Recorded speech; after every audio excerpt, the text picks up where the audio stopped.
de Canadá, que dice que la Secretaría de Tejido Social es la que está coordinando los pandilleros. ¿Cuáles son esas grandes diferencias? ¿Tiene la misma similitud? ¿Son casi iguales o hay totalmente diferentes estas dos cosas? Bueno, la tregua del 2012 fue entre la MC-13 y la Barrio 18. Fue una tregua entre las pandillas. El gobierno no negoció absolutamente nada. Mi gobierno no le ofreció beneficios dentro de los penales a los pandilleros a cambio de la reducción de homicidios.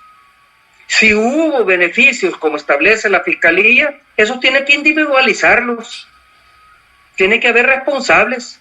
Ni yo como presidente de la República ni el ministro Munguía Payés autorizamos los beneficios que dice la Fiscalía General de la República que se le concedieron a los pandilleros recluidos en los penales.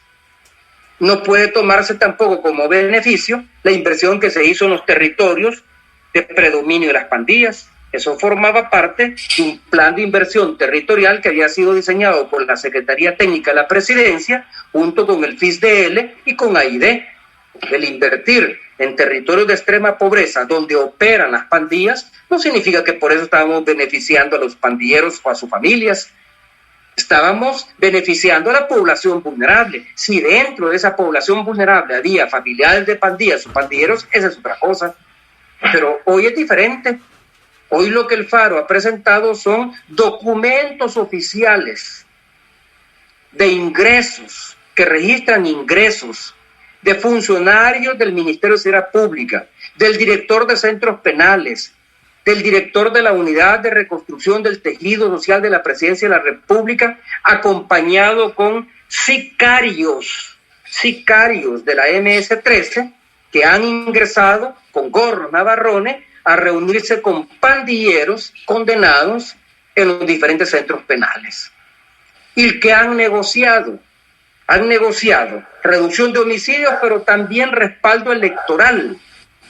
En el 2012 no se negoció ningún respaldo electoral.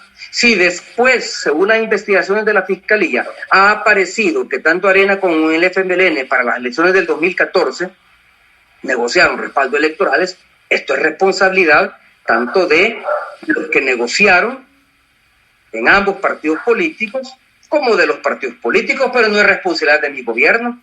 Mi gobierno no negoció nada. Yo no me senté a negociar con los pandilleros.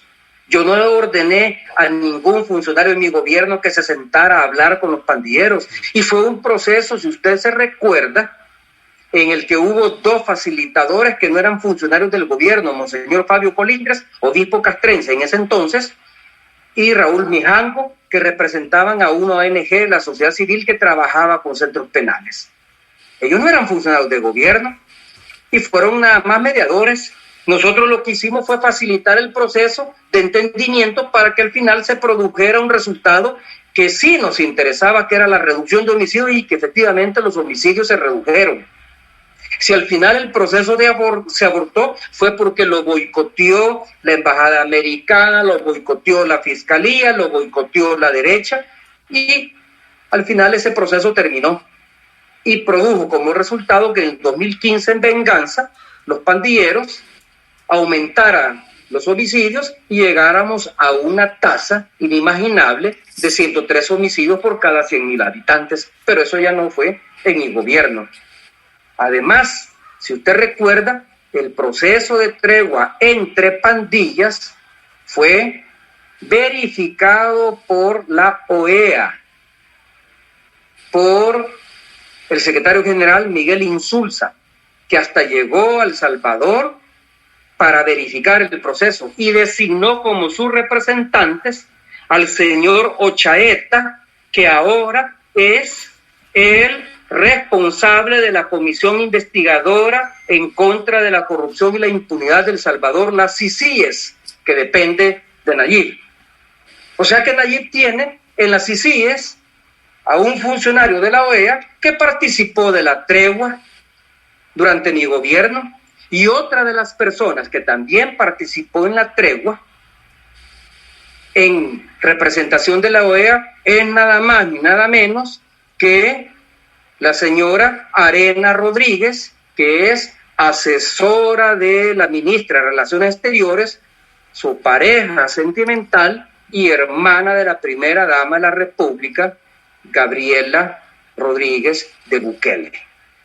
Y ellos no están siendo procesados. Me procesan a mí porque dicen que soy el autor intelectual cuando ese proceso no nació en mi despacho. Cuando yo no tuve nada que ver, yo no me reuní con nadie.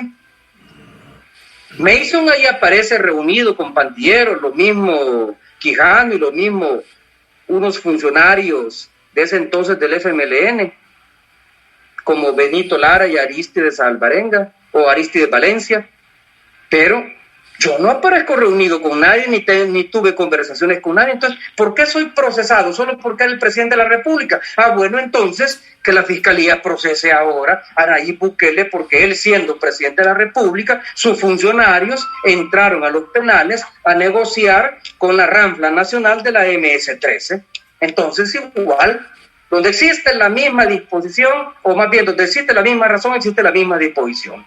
Si a mí me están procesando porque yo era el presidente de la República y me están acusando de actos arbitrarios y de incumplimiento de deberes, lo mismo habría que acusar ahorita, en estos momentos, a Nayib Bukele, de actos arbitrarios y incumplimiento de deberes porque ha permitido que sus funcionarios entren a los penales a negociar beneficios a cambio de respaldo electoral para el partido Nuevas Ideas.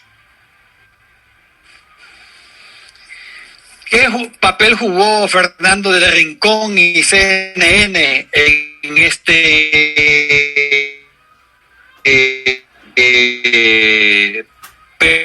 periodo de la tregua?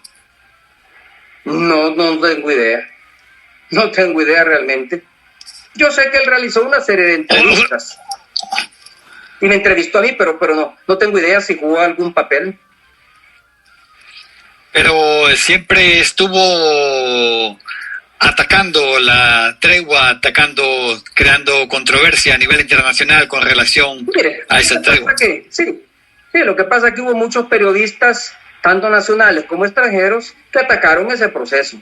Ahora, ¿qué papel jugó Fernando del Rincón? No lo sé, ni creo que sea relevante, porque no tiene mayor incidencia en la política nacional.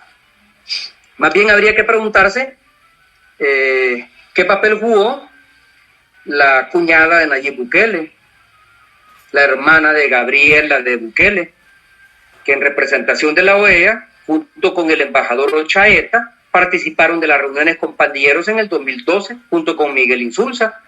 ¿Qué papel jugó el señor Ochaeta, que participó en varias reuniones, avaló las reuniones, avaló los acuerdos? Entonces, ¿cómo es que puede tener Nayib Bukele presidiendo las CICIES y le pide a las CICIES que investigue la tregua del 2012 si el presidente de las CICIES participó del proceso de tregua como verificadores internacionales en representación de Miguel Insulza de la OEA? Entonces, no sé si me entiende, pero me parece contradictorio, pues me parece una doble moral, me parece una total hipocresía. Lo entiendo perfectamente, presidente. Pasando a otro tema, ¿cuál es su opinión sobre el manejo que ha hecho el gobierno de Bukele con relación a la pandemia? ¿Qué piensa de los indicios de corrupción y mal manejo del gasto que han destapado algunos medios de comunicación? Que son evidentes, que están debidamente documentados, que nadie se los ha inventado, que ahí aparecen en el portal de Comprasal, que por cierto, de la noche a la mañana, el gobierno decidió cerrar ese portal y retirar información que es la que estaba utilizando la prensa investigativa para poner en evidencia el mal manejo que se estaba haciendo de los recursos. Fue a través de ese portal de Comprasal que nos enteramos que familiares del ministro de Salud Pública le habían vendido al ministerio botas para el personal de salud. Fue a través de ese portal de transparencia que nos enteramos que un funcionario de gobierno, en ese entonces como Coqui Aguilar, le había vendido al Ministerio de Salud mascarillas de plástico reciclado para evitar el contagio de la pandemia, y fue a través de ese portal que nos enteramos que 2 empresas de la familia de Coque Aguilar le habían vendido canastas alimenticias al Ministerio de Agricultura y Ganadería. Fue a través de ese portal que nos enteramos también que el Ministerio de Turismo había contratado una casa propiedad de un familiar del ministerio del ministro de Salud, Fran Alaví, para albergar a salvadoreños que estaban en cuarentena bajo observación de que pudieran tener COVID, y pagaron más por ese albergue que lo que se le pagó al resto de hostales y hoteles de la República que fueron contratados.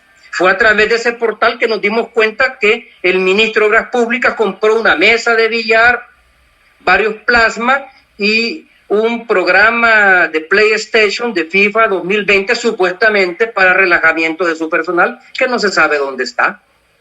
Fue a través de ese portal que nos hemos dado cuenta que empresas que tienen como giro la publicidad, resulta que le vendieron servicios de transporte y de construcción de cabinas para el diagnóstico y la toma de pruebas del COVID al Ministerio de Salud y al Ministerio de Obras Públicas.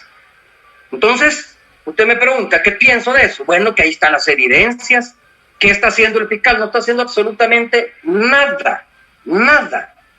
El fiscal tiene una posición ridícula realmente. Hace poco, en forma cínica, en una entrevista en Frente a Frente, estando el presidente de CEPA, Federico Anlíquer, con Moisés Urbina, Moisés Urbina le pregunta al fiscal general sobre el caso de la exigencia de la prueba negativa de COVID para poder ingresar al país. ¿Y qué es lo que dijo el fiscal?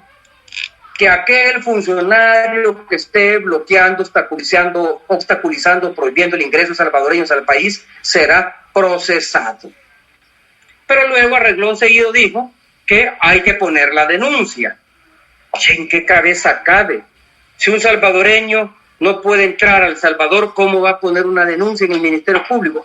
Puede hacerlo a través de un abogado a la que le dé el poder o al que le dé el poder para que ponga la denuncia. Pero es que él puede actuar de oficio. No necesita.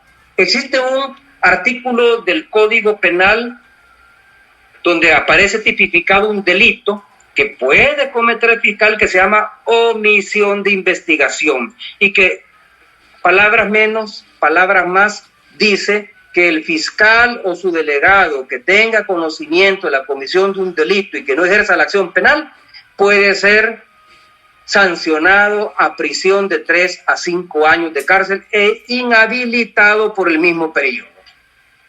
Bueno, el fiscal sabe perfectamente que hubo salvadoreños que no pudieron ingresar al país porque no tenían la prueba, y que incluso un vuelo de Spirit procedente de Los Ángeles los dejó varados a más de 200 salvadoreños porque obligaron a las empresas, a las líneas aéreas, que exigieran ese certificado, y que si no lo tenían, que no lo subieran al avión, porque si lo subían al avión y lo llevaban al aeropuerto de El Salvador, serían multados con $6,000 por cada pasajero que no tuviera ese certificado.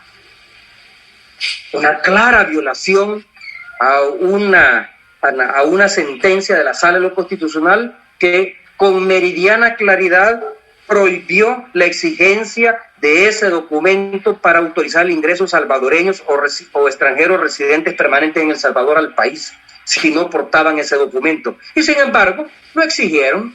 Y ahí salió el ministro Cucalón diciendo que se había equivocado, que temprano en la mañana había dicho que no lo iban a exigir, pero que entendió mal las instrucciones, que sí, que lo están exigiendo. Pues mire lo que están pagando ahora. Hoy salió una resolución de la Corte, de la Sala de lo Constitucional, a través de la cual le certifica a la Fiscalía que le abra un proceso penal a los funcionarios que obstaculizaron el ingreso de salvadoreños por no portar ese certificado o esa prueba negativa de COVID-19.